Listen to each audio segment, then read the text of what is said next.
Maayong gabi kaninyong tanan mga kapaglaom. Maayong gabi kapaglaom Joy. Yes, maayong gabi kapaglaom na Death. Ug sa tanan nato nga mga kapaglaom, kumusta kamo mga kapaglaom namo?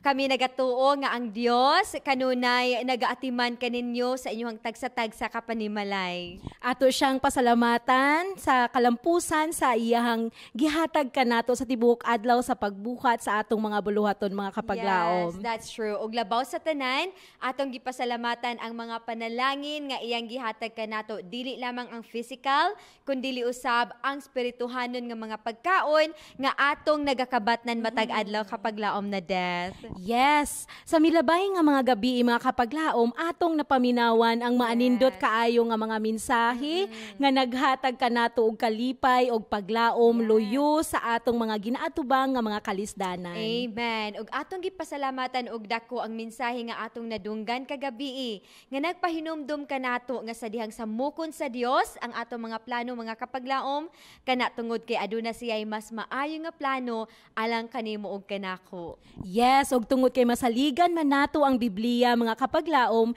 we can trust God as He has promised also in Romans chapter 8 verse 28. It says, "All things work together for good to them that love God and to those who are called according to His purpose." Yes, that's true. Og karon nga gabi mga kapaglaom, among gikalipay nga mapahibalo kaninyo nga kita na usab mapanalanginan sa mensahe nga naghatag og kasiguruhan alang kanatong tanan. Yes, mga kapaglaom, mensahe nga nahasentro sa atong paglaom sa kinabuhi. Yes, ug atong nahibaluan mga kapaglaom nga sa pagsugod sa kalibutan, perpekto gayud ang pagbuhat sa Dios kanato kapaglaom na Death. Yes, kapaglaom Joy, og bisan ang pagdisenyo niya sa atong mga matag kaugatan sa atong lawas, no? Grabe gayud ka komplikado. Yeah, ug una-unaon nato kapaglaom na Death, and even mga kapaglaom that the Bible even mentioned that we were created by God fearfully and wonderfully. Amen. However, mga kapaglaom, sin came and destroyed that perfection. Pero og atong hunaon-naon kapaglaom na Death, dili lang ang sin mo pinaka-worst, no? Napag-worst nga nahitabo tungod sa sala mga kapaglaom. Sin made or created a gap between us and God. Mao nga kinahanglan nato mga kapaglaom og taytayan aron kita mahasumpay balik kaniya. That's true. What is our hope in this? Did somebody make himself the bridge to connect us back to God? That's a good question mga kapaglaom. Amo kamong ginaimbitahan sa pagpabilin kauban kanamo alang sa atong mensahe karon nga gabi. Kauban ni Pastor Von Tran Sanchez, ang ato nga Youth Ministries Director dinhi sa Central Philippine Union Conference, sa iyang mensahe nga naguluhan, The Bridge to a Satisfying Life. May the Holy Spirit work mightily in our hearts mga kapaglaom as we listen to God's messenger tonight. Good evening once again.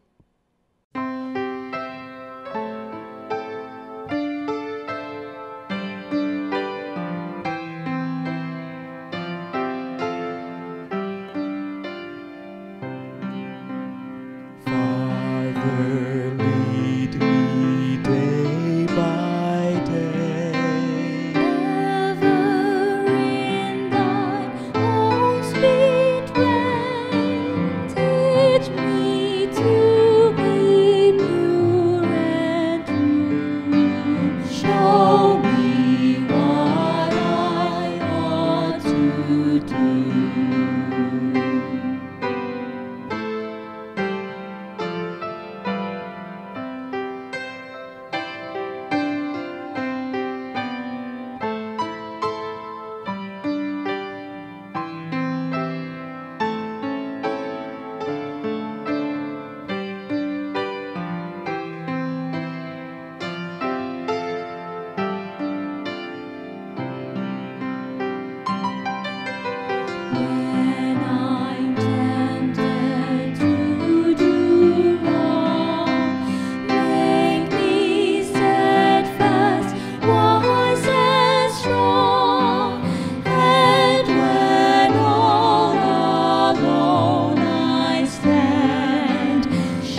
then at last go home to thee. Evermore thy child to be.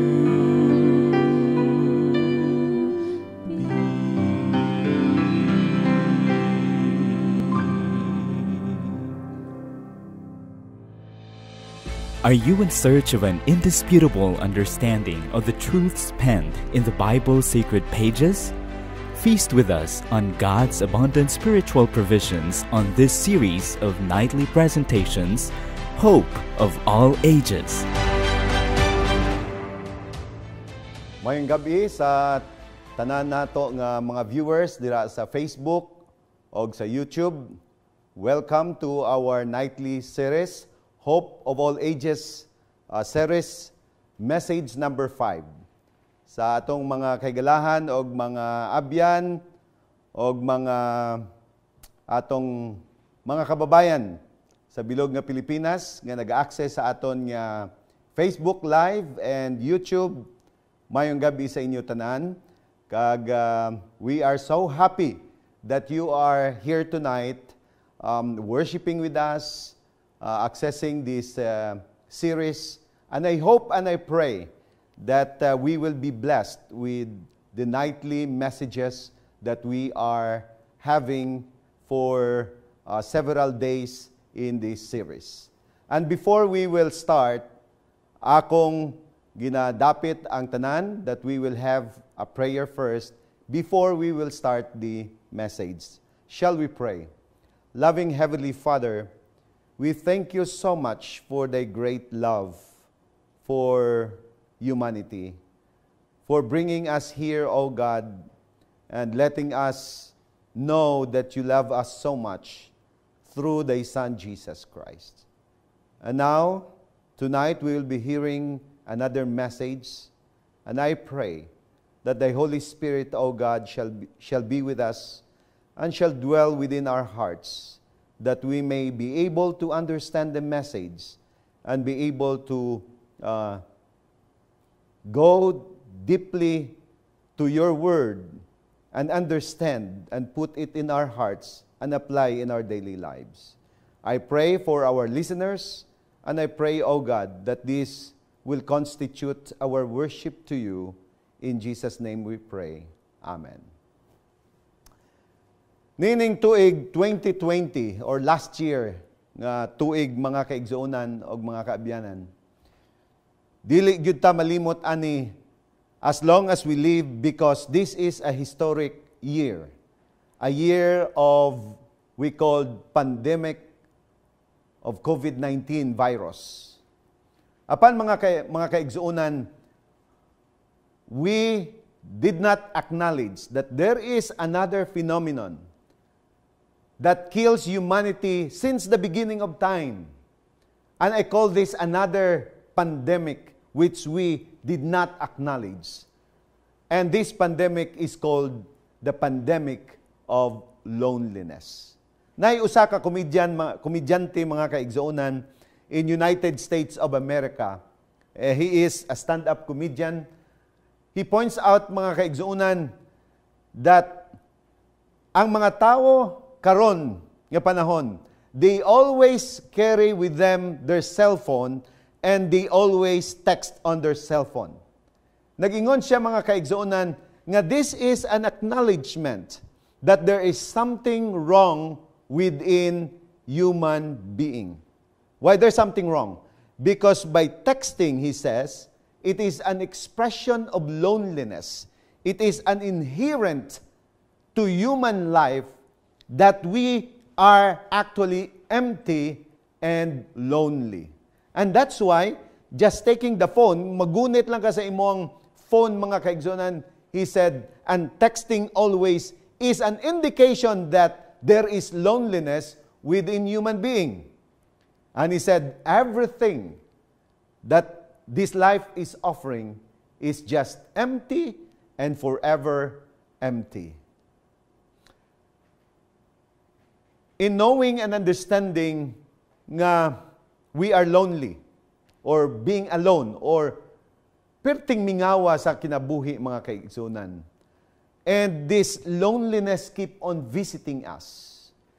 Kaning kamingaw o kasubo nga naa sa atong kinabuhi mga kaigsunan is a cry that the humanity is crying that we have an inner cry that I am alone.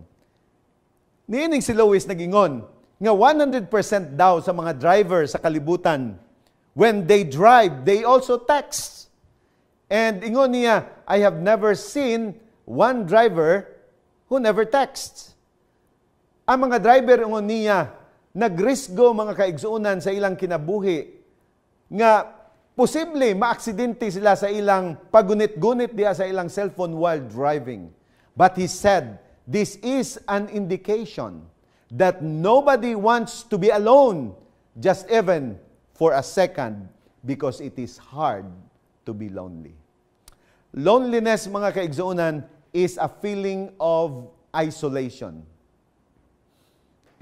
Loneliness did not come from any form, but he said, deep down within our lives, deep down within our hearts, and within our being, there is an innate,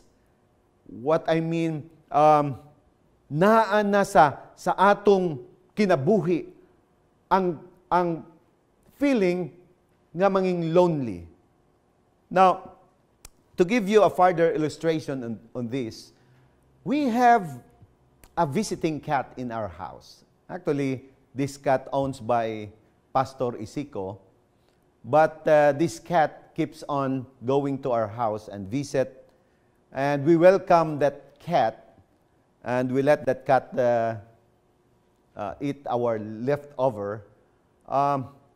One thing we notice, mga kaigsuunan, niining iring, nga pagsulod niya sa balay, nay-aksyon ani nga iring nga murang mumasahi sa salog, o muadto po sa among carpet, o muambak diha sa sofa, na siyag aksyon nga murang mo massage. And they call this kneading action. It's like a massage. So, magsulod aning iring mga kaigsunan, mag-massage. Massage, wala man ginamassage, pero it has an action of doing a massage. And all of us, sa sulod sa balay, we're wondering, why is it that this cat is doing such kind of action and behavior? And recently, there was a shared video to us that shows that why cats are kneading. Og ingon ngadto sa video, niini di ay nga behavior sang mga iring while they were doing a massage or doing an action of kneading. It was originated when they were still kitten. Kanang gamay pa sila nga mga iring. Nga diha di ay when they started to drink milk from their mother's breast, they would knead and squeeze out the milk from the breast of the mother, and so they keep on kneading the breast. And eventually, when the cat grows, they would bring that particular action even though they were already adult. It would be the same, probably, that the root of loneliness, ang ugat sa kamingaw mga kaigsuunan, nag-umpisa, nagsugod, when humanity was made and fall into sin and was separated from God. And that separation, kanang pagkabuwag gikan sa tao o sa Dios, nag-create sa dako nga gap or chasm between man and God. And this gap, mga kaigsuunan, created a loneliness for the image of God, for the relationship with God, for the fellowship with God, that since the time when Adam and Eve was created, it created a thirst for fellowship with our Creator. And so, this evening we will be discussing kung unsa gyud kadako ang gihimo sa sala, and that sin made a great gap between man and God. To understand the magnitude of sin, we must first understand the nature of God.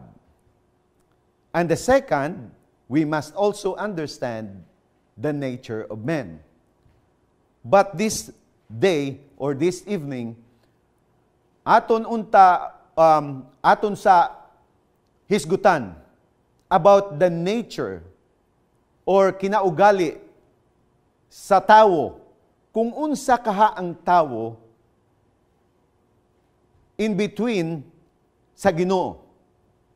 Ug unsa kaha ang tawo when God created human being, and when we know and understand that, we see and perceive the magnitude of the effect of sin that created loneliness to humanity.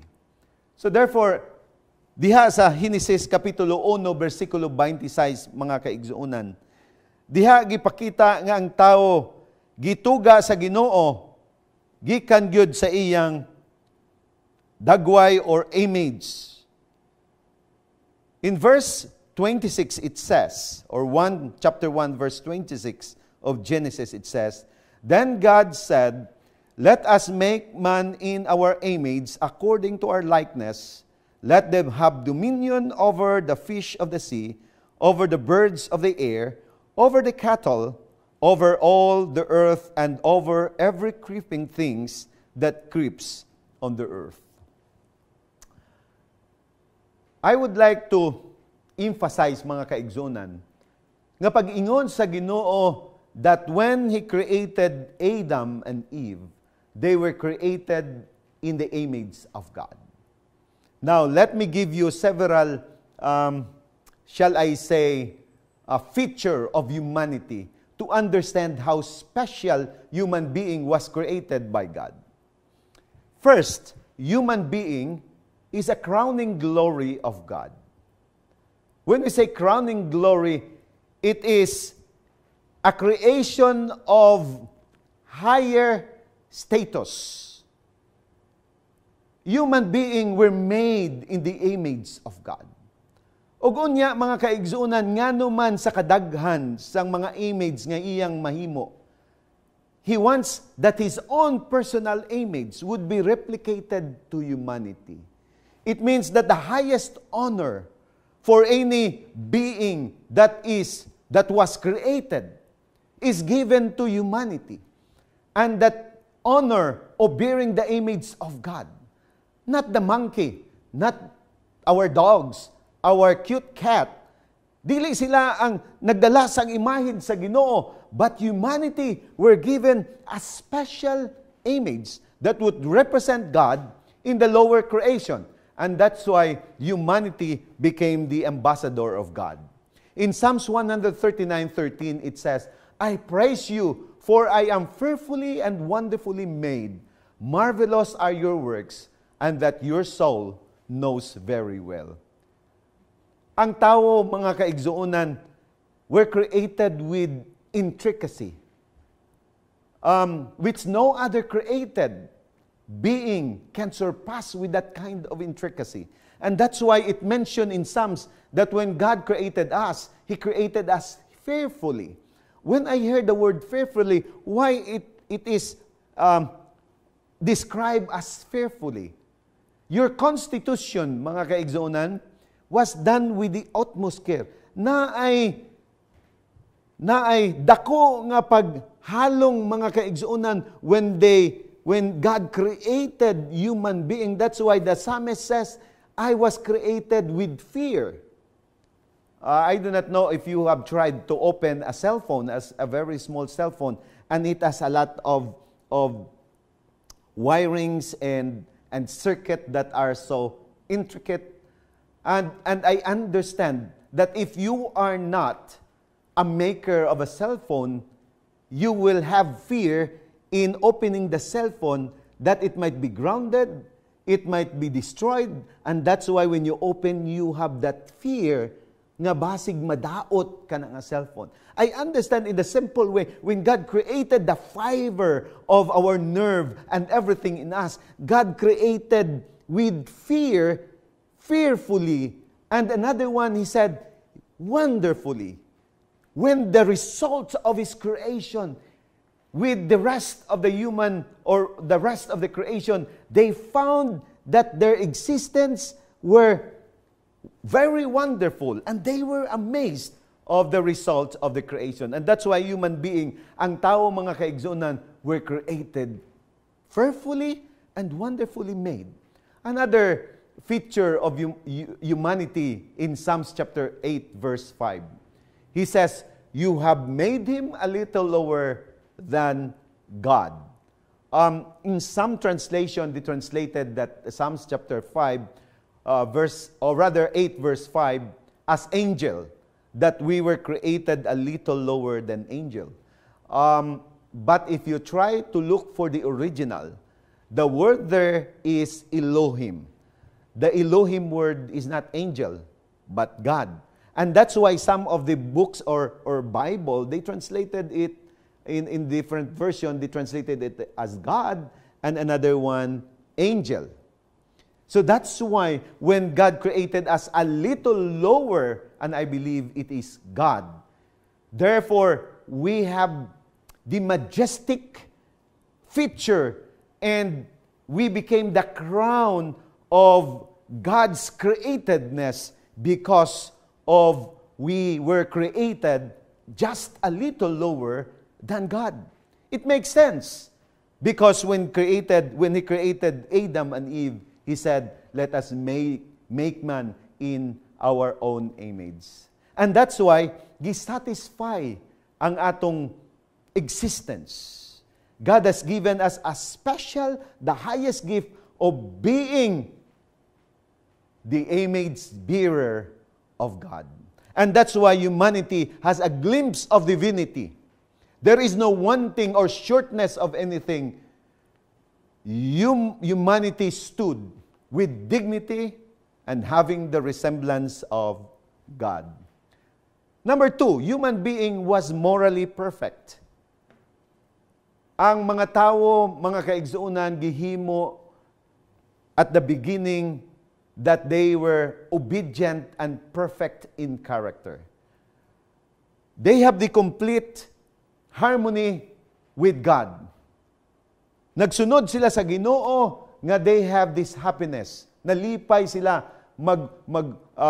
tuman sa mga balaod o mga sugo sa Ginoo. They were considered as righteous because in the Garden of Eden, righteousness reigned. Man you no sin. Wala pa na kay balo mga tao kung unsa ang sala kaniadto. Ang paglapas or disobedience is a strange thing to them. Everything is goodness, everything is love. No tint of selfishness, harshness, covetousness, treachery, and strife. Ang moral kaniadto, perpekto mga kaigsuonan, and that's why this moral perfection created harmony and kindness to every part of creation. There is no sense of destruction, but maintaining and building up were the core values of that particular basic society nga ilang gipuy-an mga kaigsuonan. And that's why another feature nga makita nato sa tao is this feature that they are morally perfect. There is no sign of death, no yellow leaves that dry, no preying animal that will hunt another animal. Every creation cheerfully meet together, as the lion goes with the sheep, and a bear goes with the deer. Kanang agila mga kaigsuonan maglupad-lupad ngadto sa hangin.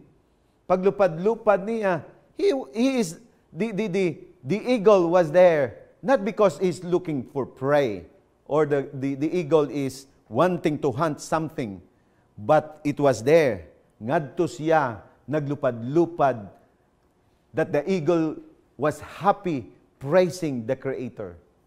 In humanity, you see the tent of perfection and moral uprightness and dignity that shine upon the face of Adam and Eve. There is pride in his stature and pride as God's image bearer. Number 3 feature of humanity, mga kaigsuunan, that human being has been given with dominion. Human being has dominion. Pasabot ani mga kaigsuunan nga ang tao gihatagang og otoridad to rule over God's creation. Humanity became the steward of God's creation.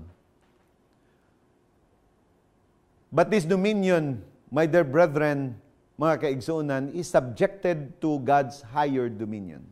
This exercise of rulership of dominion, tawag nato karon wala na ta mo sulti about dominion, but we call this management and leadership. However, this dominion is not a right, but it is a privilege given by God to humanity to have dominion and represent and rule over the lower creation.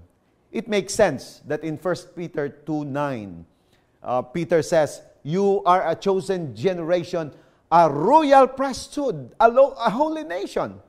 We are called as a kingdom of priests because the plan of God that humanity should have this royalty in Him, that we became royal priesthood. There is a sense of royalty in humanity. And that is how special human being. Fourth, human being is a social individual or a social person. In Genesis chapter 2, verse 18, it says, "And the Lord God said, It is not good that man should be alone. I will make him a helper comparable to him." When we are created, we are subject to one another. We share our being with one another. Adam and Eve share this little first community together with joy. They share their joy together. They share their emotion together. They share their experience together. And himself and also Eve share the fellowship with God as the first basic community of humanity.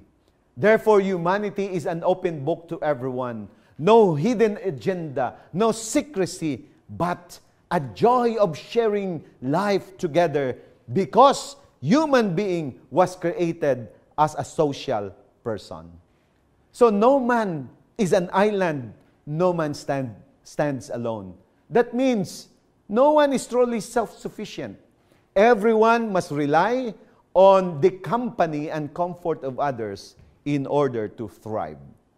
So humanity has this, what we call the socialness. Number 5, human being is a free man. Human being has a choice. He has not created to forcefully follow orders, or he can choose to disobey.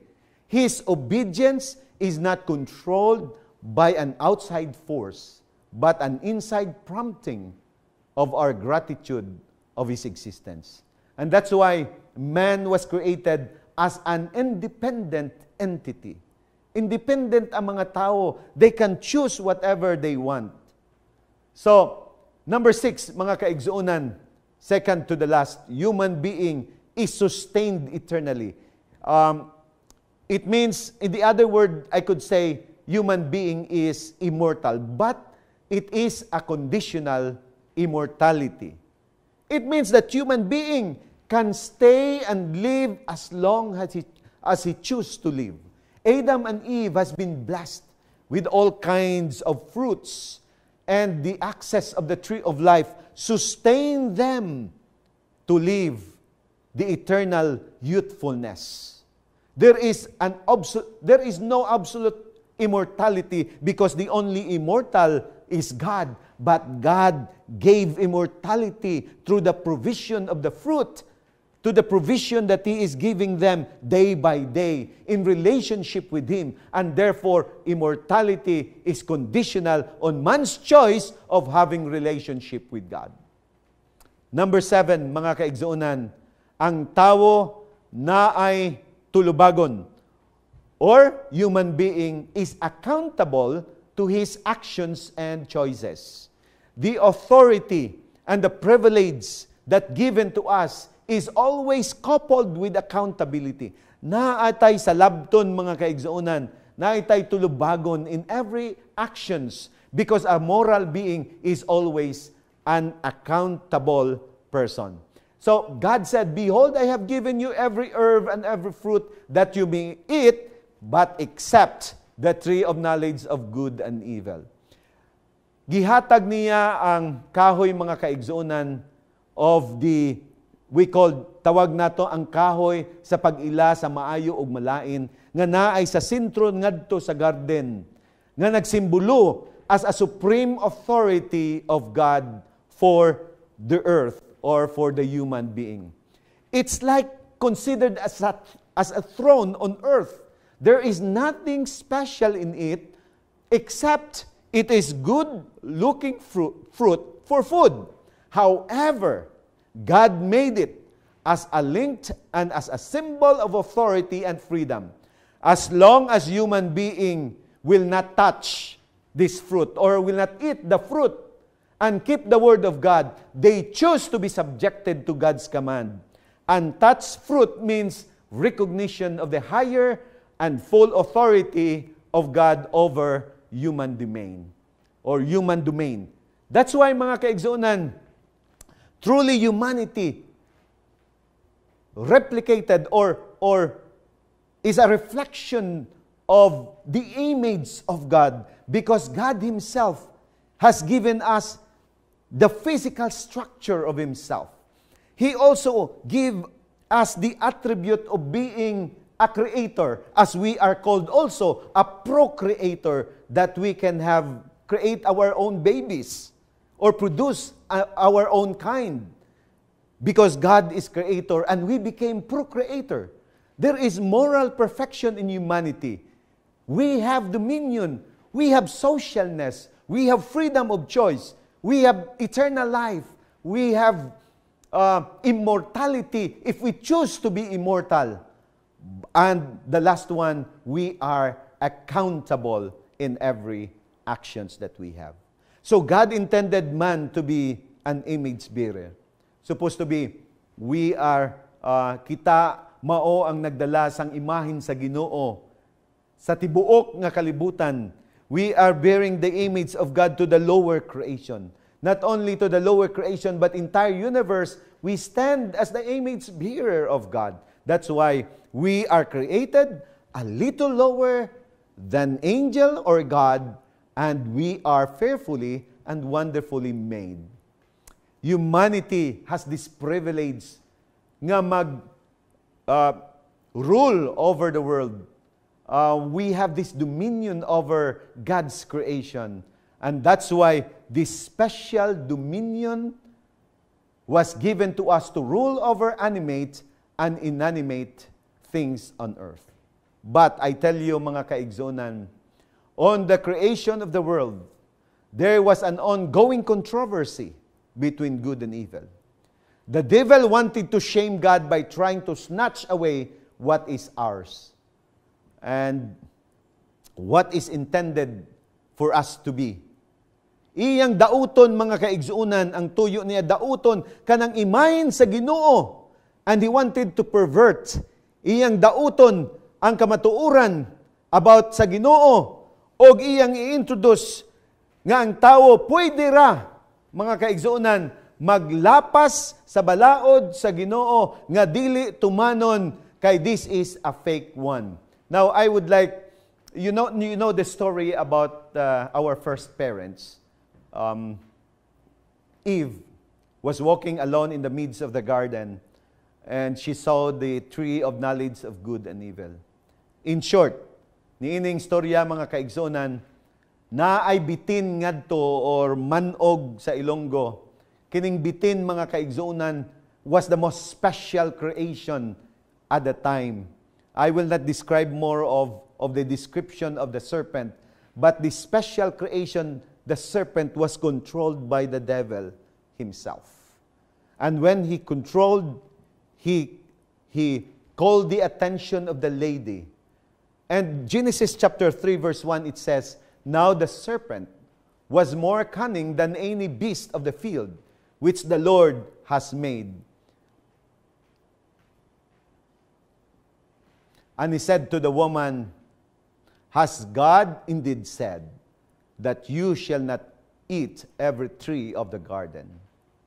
Ug mitubag pod ang babayi sa bitin mga kaigsunan, ingon niya, pwede ra namo makaon ang tanan nga mga prutas dinhi sa garden, pero naay usa lang ka prutas niining kahoy nga dili namon dapat kaunon. And ingon sa Ginoo nga if we will eat this one, we will surely die. And the statement, to prove that the statement of God is a lie,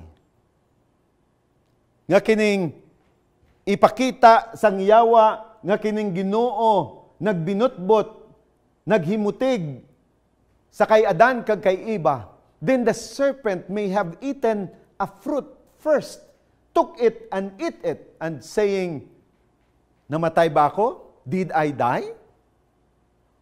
Og akong gitan-aw mga kaigsuunan, niining si Eva, nagdako ang iyang mata, mga kaigsuunan. Nga naman, pagkakita niya niining manog og bitin, mukaon sa prutas og wala pud namatay.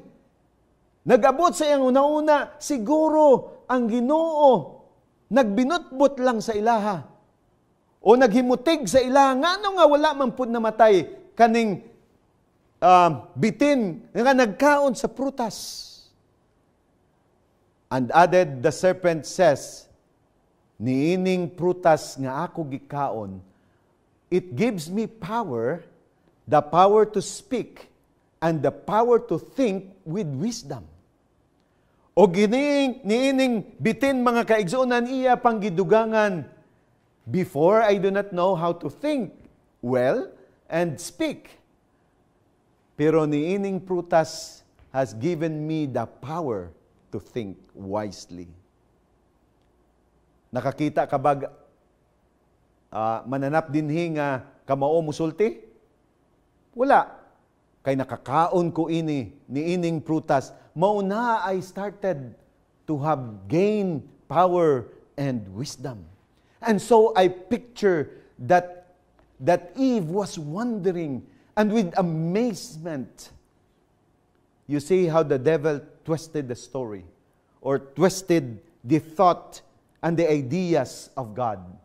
And then the serpent in Genesis chapter 3 verse 4 says, "Then the serpent said to the woman, You will not surely die.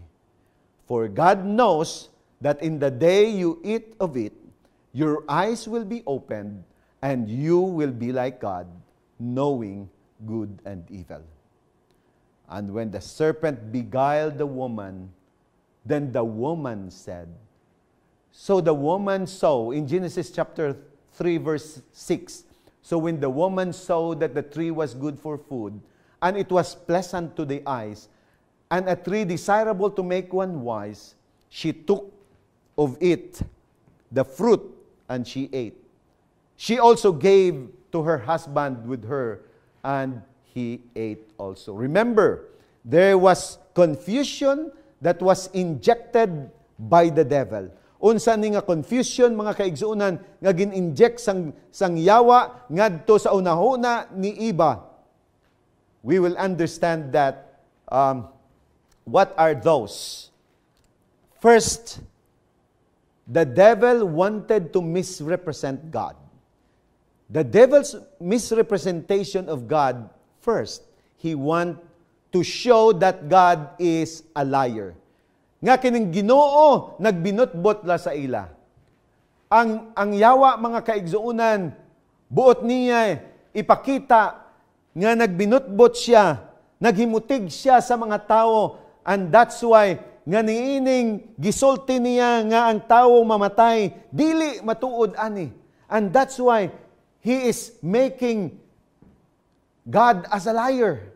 And another point that I would like to stress, second, that he want to represent God as a suppressor. God retards the growth and development of men. They were suppressed of their own potential for growth and development. Nakakita na mo sang bonsai, mga kaigsuonan. Ang bonsai supposed to be kana kahoy gyud na nga dako nga kahoy.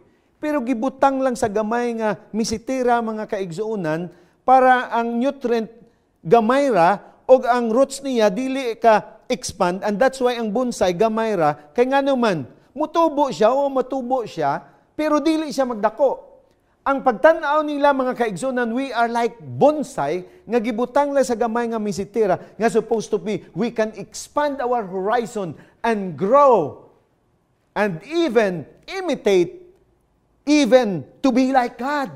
And that's why sa argumento ni Lucifer, mga kaigsuonan, that he is putting human being into a limited space because the Lord God is afraid that we will be like God.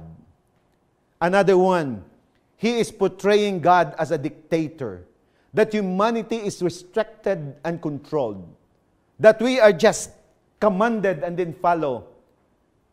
Nagsugo lang siya kanato, then tuman lang ta, mga kaigsuonan, or else if we will not follow, then we will die. And that's why he is showing that God is a dictator. Another one, that he is showing that human being, or rather God, is an immoral and unjust God. That he set the laws, or his law, but this law is a fake law. That the law were not working for the advancement of human being, but for his own end. Para lang sa iyang mga interes kaning law, mga kaigsuonan. And that's why he's showing that God is not an upright God, and this resulted to a questionable integrity. So the law is fake, and therefore we ought not to obey the law because it is an unjust and immoral law. Another and last one, that God is a ruthless and terror God. He intimidates His creation with the threat of death. Gipahog niya ang mga tao, kung dili mo magtuman ani, mamatay ka mo. And that's why tuman lang kamo ani. So mga kaigsuonan, gipakita niya nga ang Ginoo, usa ka Ginoo nga mapintas. Kay ngano man, kay kun ang Ginoo naghimo sang iyang balaod, iyang gindugtungan ani nga kun dili mo mutuman ani, mamatay ka mo. And that's why we are just following God, because we are afraid of the penalty of violation, and that is called death. God is a ruthless God. And that's why this is the outcome or the result of deception. So what was the outcome of sin? The sin perverted the original or the image of God. It destroyed the reputation of God. Kanang pangalan si Ginoo gidaot sang yawa ngadto sa hardin sang Eden. He perverted the image of God in man and all creation.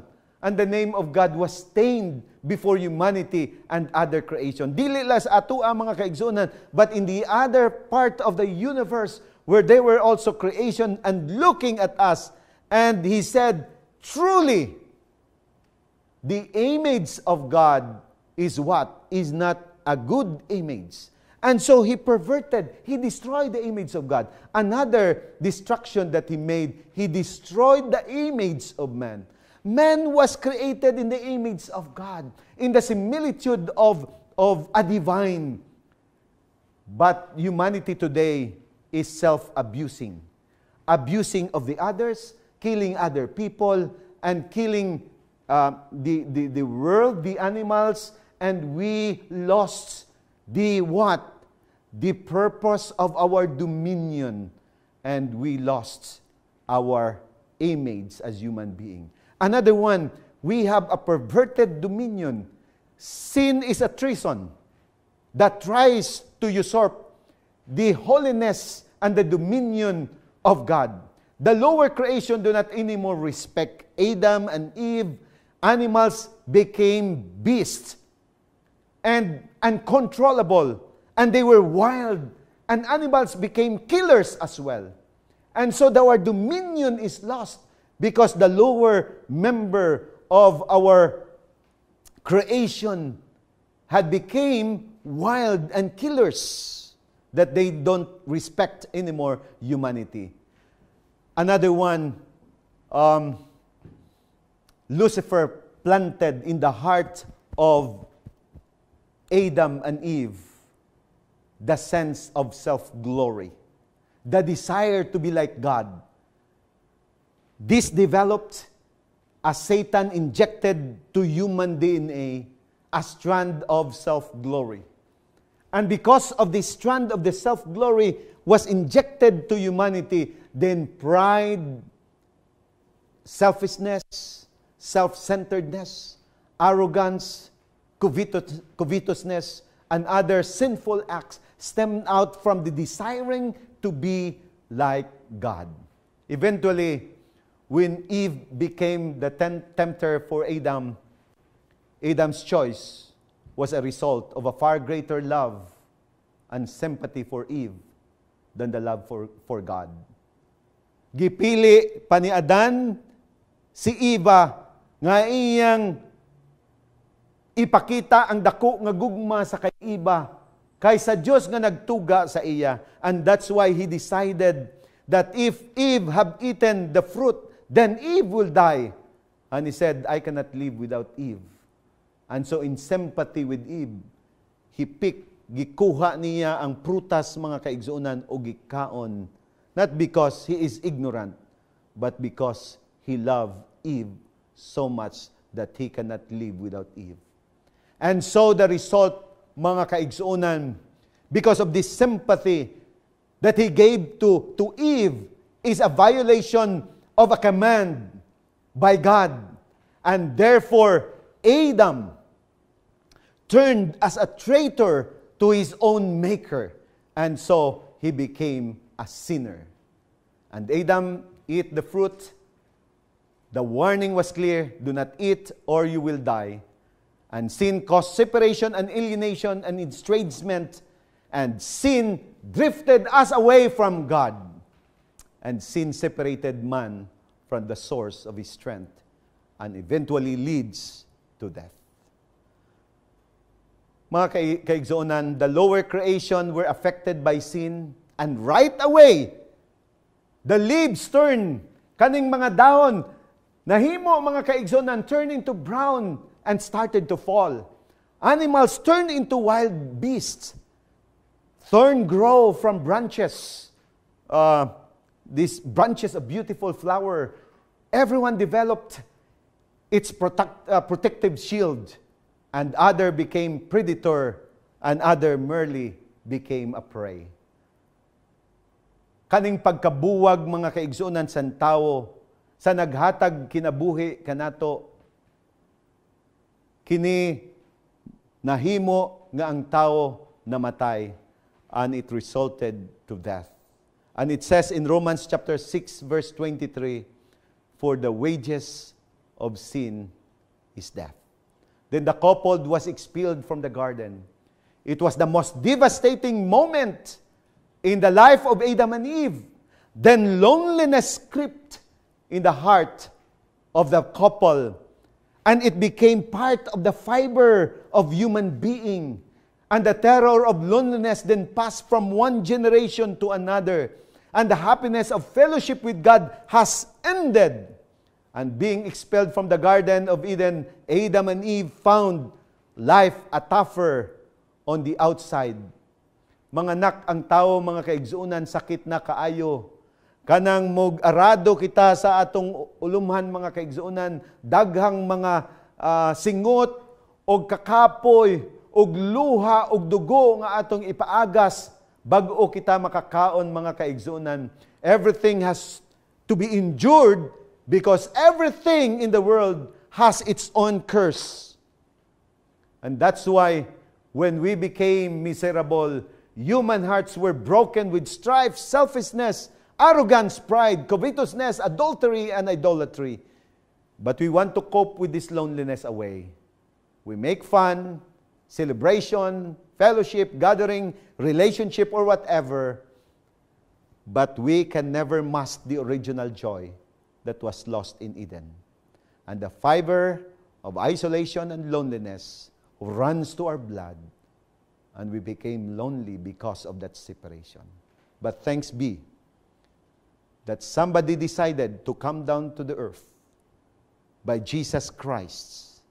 He came to destroy and to prove and to stop the yearning and looking for that fellowship with the divine by dying at the cross.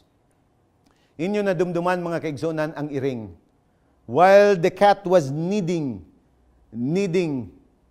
the carpet of our house, it is also the same. It originates from the birth experience. It is also the same that our loneliness and isolation was carried over because it originally came from the separation of Adam and Eve from his maker. And we, as the result of this, we are lost and we rebel against God. And there were chaos, strife, sickness, corruption of all sort. However, many still long to have that joy, the true joy that the world cannot give, but there is only one that can give. You know, sin broke the heart of God. Sin broke the relationship between man and God. Sin destroyed the image of God and man. And sin, and by sin, it is also by sin that the Son of God died at the cross. The consequence of sin is death. And man will simply die. However, sin is not just the departure of God. It is a treason. It is a rebellion in itself. And we cannot do away with sin. We cannot take sin from us because we are doomed to die because sin has a penalty, and that is death. And so death creeps over all the world. But thanks be to God, for He loves us so much. John 3:16 it says, "For God so loved the world that He gave His only begotten Son, that whosoever believe in Him should not perish, but have everlasting life." Man's yearning for divine fellowship was addressed by the death of Jesus at the cross. And whoever shall receive Jesus Christ, he shall have the hope of eternal fellowship to be restored with God for eternity and eternity. His righteousness enables us to have eternal peace and joy in the lost Eden. Again, He offers us a fellowship that every human being longs because there is emptiness in our heart. Jesus is the answer for all of us. He is bridging the gap of our loneliness to a satisfying life. He is the bridge to everything. He is the bridge that destroys our relationship, and now His death became our access to the Father to be restored.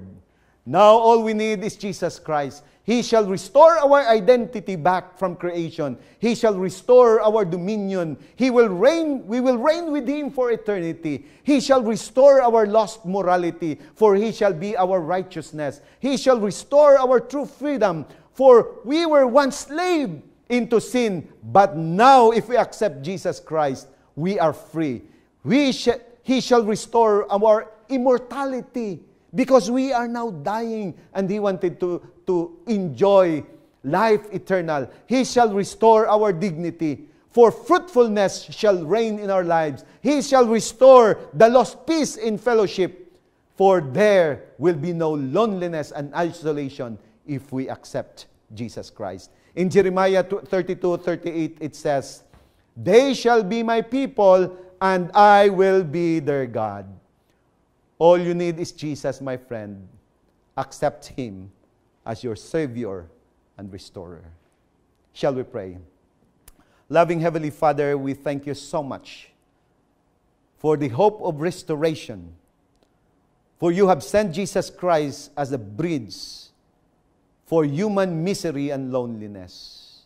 And now we have this hope that burns within our hearts, a hope of the coming of our Lord Jesus Christ, that He will address our loneliness to have an eternal peace and fellowship with the Father once more, to restore the lost image of men and the lost image of our God in the entire universe. Bless us all, O God. In Jesus' name we pray. Amen.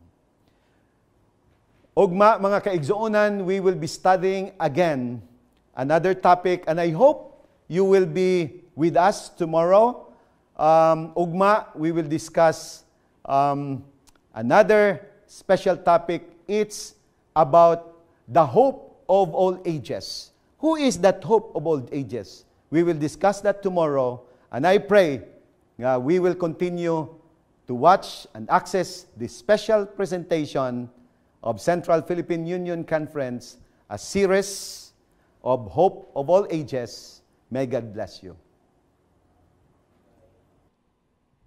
Amen. We praise the Lord, mga kapaglaom, for the powerful message from Him and from His servant this evening. Yes, pagkanindot kaayo hunaon-naon mga kapaglaom nga grabe gyud kadako sa atong gasa nga dadawat gikan sa atuang nga labaw nga manlalala nga mao ang Dios. Yes, that's true. Kapaglaom na dat kung hunaon-naon nato, no, to be made in the image of God. That is such a great gift, mga kapaglaom. Amen. And much more nga sa dihang naguba kini nga image, mga kapaglaom, ug nahilayo kita sa Dios.